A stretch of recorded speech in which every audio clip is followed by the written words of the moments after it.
இந்திய நாட்டின் தேச தந்தை என அழைக்கப்படும் மகாத்மா காந்தியடிகளை பற்றிய கவிதை.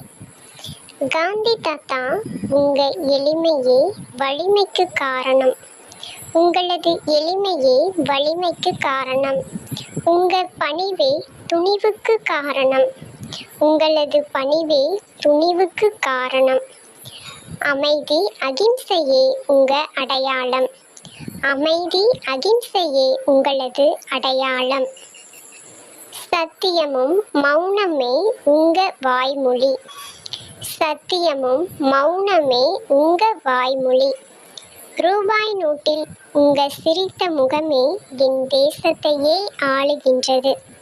ரூபாய் நோட்டில் நீங்க சிரித்த முகமே என் தேசத்தையே ஆளுகிறது. தேச தந்தை எனவும் மகாத்மா எனவும்